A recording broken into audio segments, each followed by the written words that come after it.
નમસ્કાર ખેડૂત મિત્રો, ખેડૂત સેવા ભાવતાલ યુટ્યુબ ચેનલમાં આપનું સ્વાગત છે। નવો હોય તો ચેનલને સબસ્ક્રાઇબ કરી લો, બેલ આઇકનને પ્રેસ કરી દેજો ભૂલ્યા વગર, જેથી કરીને હવામાન વિડીયો તમને મળી રહે।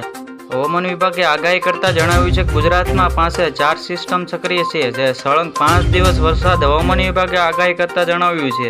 જે રાજ્યમાં મે મહિનાની અપેક્ષા આપણે કાળઝાળ ગરમી પડી રહી હતી, જે આખરી ગરમી વચ્ચે હવામાન વિભાગે નવી એક આગાહી થોડા રાહત આપનારી છે। જે અનુસાર 2 દિવસ આકરી ગરમી બાદ ગરમી આશિષ રાહત મળી છે। જે 2 દિવસ બાદ ગુજરાતમાં વરસાદની આગાહી કરવામાં આવી છે। હવામાન નિષ્ણાંત અંબાલાલ પટેલે પણ આગાહી કરતા જણાવ્યું છે જે 4 સિસ્ટમ સક્રિય છે, જે 5 દિવસ સળંગ વરસાદ થવાની પણ શક્યતા વ્યક્ત કરતા જણાવ્યું છે। જે સૌથી મોટા સમાચાર મળી આવ્યા છે। હવામાન નિષ્ણાંત અંબાલાલ પટેલે આગામી 5 દિવસ વરસાદની આગાહી કરતા જણાવ્યું છે।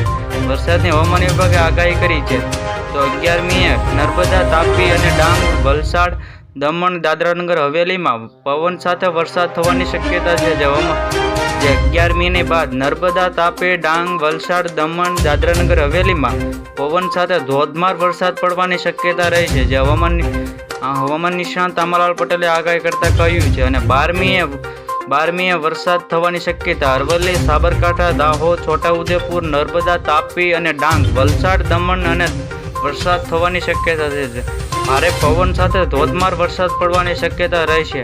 જે 12 મે અરવલ્લી અને છોટાઉદેપુર, નર્મદા, તાપી, ડાંગ, વલસાડ, દમણ અને અરવલ્લી, સાબરકાંઠા વરસાદ થવાની શક્યતા રહી છે। જે હવામાન નિષ્ણાંત અંબાલાલ પટેલે ધોધમાર વરસાદની આગાહી કરતા જણાવ્યું છે।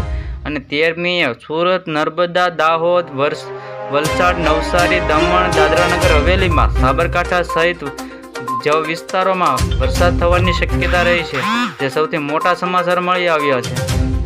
13 મી સુરત, નર્મદા, દાહોદ, વલસાડ, નવસારી, દમણ, દાદરાનગર હવેલીમાં, સાબરકાંઠા સહિત વરસાદ થવાની શક્યતા રહેશે।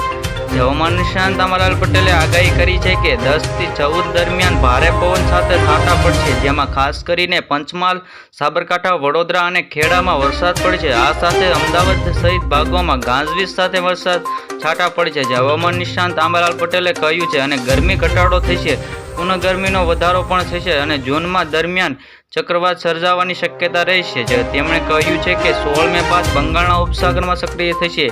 જે 16 મે બાદ અંદમાન નિકોબાર ટાપુઓમાં ચોમાસું શરૂ થશે। જે અંબાલાલ પટેલે આગાહી કરતી કહ્યું છે હિન્દ મહાસાગરમાં એક ચક્રવાત સર્જાય છે, જે ગુજરાતને થોડું ઘણું અસર પહોંચાડે તેવી શક્યતા। જે હવામાન નિષ્ણાંત અંબાલાલ પટેલે આગાહી કરતા જણાવ્યું છે સૌથી મોટા। આવી જ રીતે ફરી મળીએ, જોતા રહો ખેડૂત સેવા ભાવતાલ યુટ્યુબ ચેનલ।